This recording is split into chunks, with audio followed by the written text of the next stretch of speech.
Hello everyone, welcome back to your own channel. आज हम करने जा रहे हैं आपकी वर्कशीट नंबर 38 का बी पार्ट, जो अभी हमने थोड़ी देर पहले ए पार्ट कंप्लीट कर लिया। अभी बी करेंगे, सी और डी हम शाम को करेंगे इवनिंग में, ठीक है। उसके बाद ये आपकी जो इंग्लिश की वर्कशीट है क्लास 10th के लिए, हमारी डेट 16 अक्टूबर के लिए। तो चलिए स्टार्ट करते हैं। हमने जो हमारा चैप्टर 5 था द 100 ड्रेसेस, उसका फर्स्ट पार्ट एक एक्स्ट्रा एक पैराग्राफ हमने समझा था। अभी हम सेकेंड समझेंगे, ठीक है। तो देखो रीड करते हैं, उस पर बेस्ड कुछ क्वेश्चन हमें करने हैं। फिर She thought about Venda and her faded blue dress and the little house she had lived in.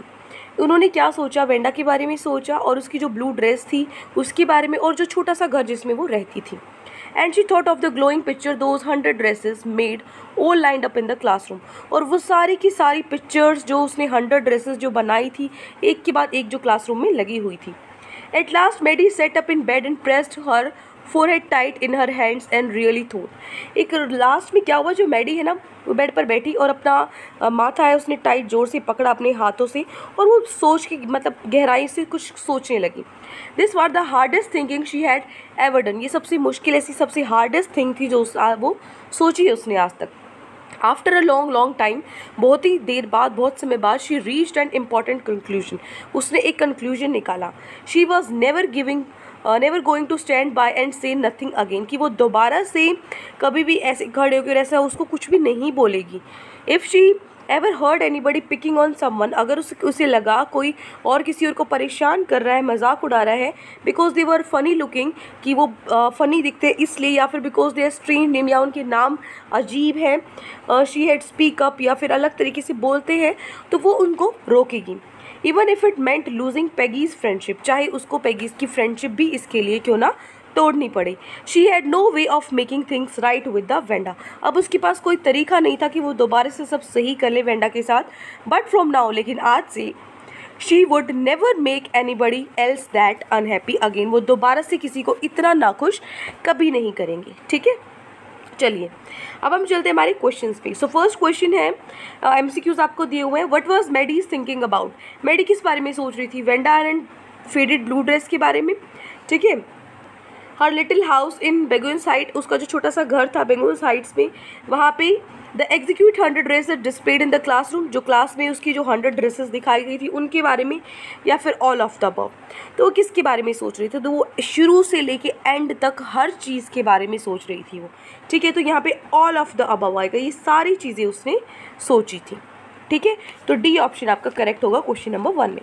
Second है, why was Maddy feeling sad and helpless? Maddy को बुरा मतलब सैड क्यों लग रहा था, हेल्पलेस क्यों महसूस कर रही थी Maddy? Peggy was refuse to be her best friend, क्योंकि पेगी ने उसको मना कर दिया था उसका बेस्ट फ्रेंड मानने के लिए। Wendy had left and she could never apologise to her. जो वेंडी है वो चली गई थी और वो दोबारा से कभी भी अपोलोजाइज नहीं कर पाएंगे, उससे माफ़ी नहीं मांग पाएंगे, इसलिए द टीचर हैड स्कॉल्डेड हर। जो टीचर है उन्होंने उनको डांट लगाई थी। She was being teased by other girls, उसको बाकी जो लड़कियां वो चिढ़ा रही थी। तो किस लिए वो मैडी है वो बहुत उसको बुरा फील लग रहा था, हेल्पलेस लग रहा था, क्योंकि जो वेंडा है वो चली गई थी और अब वो उससे माफ़ी मांगने के लिए भी नहीं मिल सकते थे, ठीक है। सो बी ऑप्शन हमारा बिल्कुल करेक्ट होगा, ठीक है। फर्स्ट और सेकंड क्वेश्चन हो गया। फर्स्ट का डी पार्ट है और सेकंड का बी पार्ट आंसर है। आगे चलते हैं question number 3, 4 and 5। Select the option which is an example of reaching a conclusion. इसका क्या मतलब है? उसने ये बोला था रीचिंग, बहुत सारा सोचने के बाद वो एक कंक्लूजन पे पहुंची, इसका मतलब क्या है? She was still thinking about which gifts to buy for Wanda, कि वो अभी भी सोच रही थी कौन से गिफ्ट्स लेने हैं वेंडा के लिए। She could not decide between the green and blue dress, वो डिसाइड नहीं कर पा रही थी ग्रीन और ब्लू ड्रेस के लिए। Maddy would raise her voice to protest against shaming others. जो मैडी है वो अपनी आवाज़ उठाएगी कि अगर कोई किसी को शेम फील करा रहा है उसको बचाने के लिए। She was wondering where to celebrate her birthday party, या वो सोच रही थी कि कहाँ पे अपने बर्थडे पार्टी को सेलिब्रेट करे, अपना बर्थडे ही सेलिब्रेट करे। कौन सा ऑप्शन सही होगा? रीचिंग अ कंक्लूजन में क्या उसने सोचा था कि वो मैडी मतलब वो आवाज़ उठाएगी। वो मैडी तो जो वेंडा थी वो तो चली गई थी, लेकिन उसने सोच लिया था आज के बाद वो कभी भी किसी के साथ इतना बदसलूकी नहीं करने देगी, चाहे उसके लिए उसको अपने जो बेस्ट फ्रेंड है पेगी उससे दोस्ती भी क्यों ना तोड़नी पड़े, ठीक है। सी ऑप्शन हमारा करेक्ट होगा क्वेश्चन नंबर 3 के लिए। क्वेश्चन 4 है, who did Maddy decide to support even the cost of Peggy's friendship?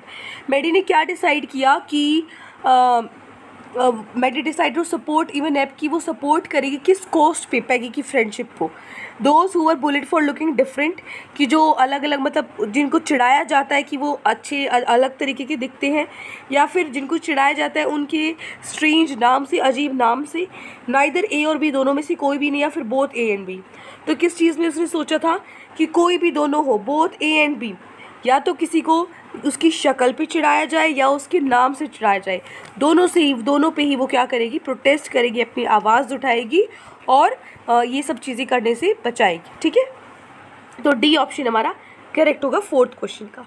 Next question 5, Maddy resolve never to make anyone else so unhappy again because she was patient, resilient, defensive, empathetic. जो Maddy है उसने resolve किया क्या कि वो कभी दोबारा से किसी को इतना नाखुश नहीं करेगी। क्यों? बिकॉज शी वाज, क्योंकि वो पेशेंट है, रेजिलेंट है, डिफेंसिव है या एम्फेटिक है। तो किस लिए नहीं करेगी? पेशेंट मतलब क्या होता है, जिसके अंदर पेशेंस होता है, सहनशीलता होती है। ठीक है, रेजिलेंट होता है, किसी चीज़ को वो रोक रही है। ठीक है, शांत है। डिफेंसिव होता है, डिफेंस बचा रही है।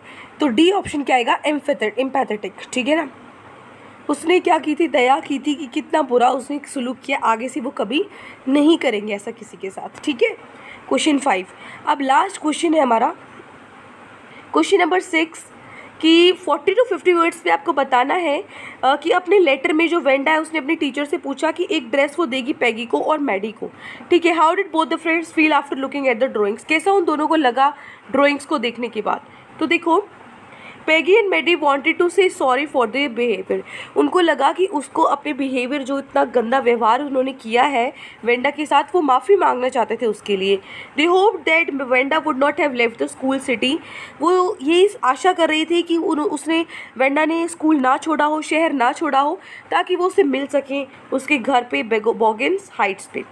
मेडी had very sick feeling in bottom of her stomach, उसको अंदर ही अंदर कहीं ना कहीं बहुत ही बुरा फील हो रहा था। She could not put her mind in her work, अपने काम में वो ध्यान नहीं लगा पा रही थी।